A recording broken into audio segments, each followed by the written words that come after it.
I want to talk about like when I started, going to school and stuff. A lot of people put me down. You know what I mean? Like people tease each other. I mean, people come up and say, "Hey, you're fat, you're fat, you're fat, you're fat, you're fat, you're fat, you're fat." You like, lose some weight, and you go home and you look at yourself in the mirror and go, "I'm fat," right? And so many people tease each other. Oh, you're too short, you're too tall, you look whatever. Different hair and all that. It doesn't matter. See, the thing is, when you're in school, when you're growing up in life, it actually sort of matters to people how you look.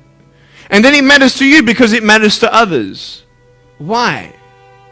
Why does it matter how you look? Because if they don't like you, then who will? If they don't accept you, then who will? And the fear that we have is that we're going to be alone.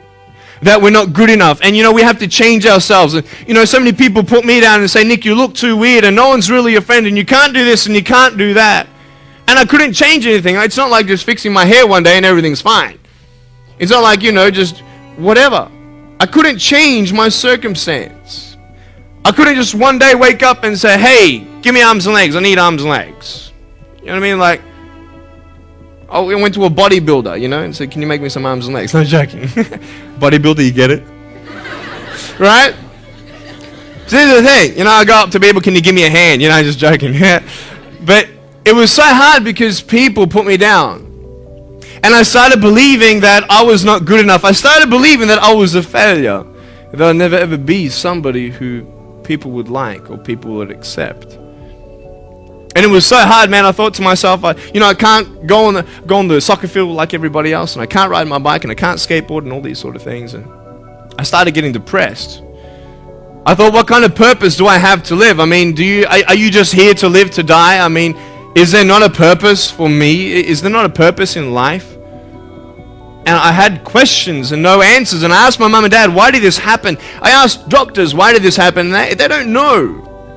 There are some things in life that are out of your control that you can't change and you got to live with. The choice that we have, though, is either to give up or keep on going. I want to ask you, what are you going to believe? Are you going to believe in yourself? Are you going to believe everybody else's judgment on you? Are you going to believe people when they say that you're a failure and no one really likes you, no one really cares about you? And it's not really to say that, hey, you need someone to come up and say, "Hey, really, I like you, I care about you." No, it's not that, but it's the fact that people put you down. People don't even look you in the eye. People ask you how you are and you say fine, but you're not fine, and they'll never know that. I tell you, life is interesting. Life's a journey. See this phone here? Let's say that I want to go to the phone, right? And I start from over here. Now, to get to the phone, it's not like I'm going to start meditating and going hum, right? And float across the air, right? It's not going to work. It's not like I'm going to go hum and woo, it's not going to work. So I have to take one step at a time, one step at a time, one step at a time. You can only take one step at a time. I don't care how big your step is, it's only one step at a time. You can't do 2 steps in one. You understand? So it's like one step at a time. And you take steps in this direction, you take steps in that direction, sort of get lost along the way, and sometimes you fall down. Now, to illustrate my point, I'm going to jump off the table, do a back twist, and land on the floor. Okay? Is that cool? Are you ready? Oh, there's a clock there? Okay, can you move the clock for a second, please? Beautiful, beautiful. All right. You ready? So, are you guys ready? Just let me know when you're ready. Are you ready? Okay, ready? 1, 2. I'm joking, man. Are you serious? Just put the clock back there. If I did that, I'll break my arm or something. You know what I mean? But honestly, along the way, you might fall down like this. Ready? Right? Hello! Right? So what do you do when you fall down? Get back up. Everybody knows to get back up, because if I start walking, I'm not going to get anywhere. But I tell you, there are some times in life where you fall down and you feel like you don't have the strength to get back up. You sort of put a mask on your face when you come to school and pretend that everything's okay when it's not, and you go home and lay in your bed when no one's looking at you, when you don't have to impress anybody, and you're yourself. And fear comes in. You know the fear that you have as soon as you walk into the doors of your house. Maybe there's a broken home. Maybe you have doubt in your life. Maybe you don't know for sure what's going to be happening in the future, and it scares you.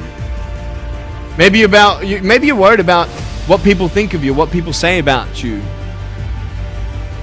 Just that fear paralyzes you. And I just want to ask you today, do you think you have hope? Because I tell you, I'm down here, face down, and I have no arms, no legs. It should be impossible for me to get back up. I mean, you go home and tie the legs and arms of your brothers and sisters and like push them down and see how long it's going to take them to get back up. You know what I mean? You know, you can tell them that you'll see them tomorrow. You know what I mean? But this is the thing. It should be impossible for me to get back up, but it's not. You see, I will try 100 times to get up, and if I fail 100 times, if I fail and I give up, do you think that I'm ever going to get up? No. But if I fail, I try again and again and again. For as long as I try, there's always that chance of getting up. Does that make sense? And it's not the end until you've given up. And just the fact that you're here should persuade you that you have another chance to get back up. There's still hope. I'm not here today to tell you that I understand your pain. I don't know how it feels to be abused. I don't know how it feels to feel, quote, fat and you've got an eating disorder. I don't know how it feels to have a broken home. I don't know how it feels. But I know how it feels to have a broken heart. And I know how it feels to be alone. And I want you to know that I found my strength in Jesus Christ, and you're going to find your strength in whatever you find it in. But I just want you to know that it's not the end. It matters how you're going to finish. Are you going to finish strong? And you will find that strength to get back up like this.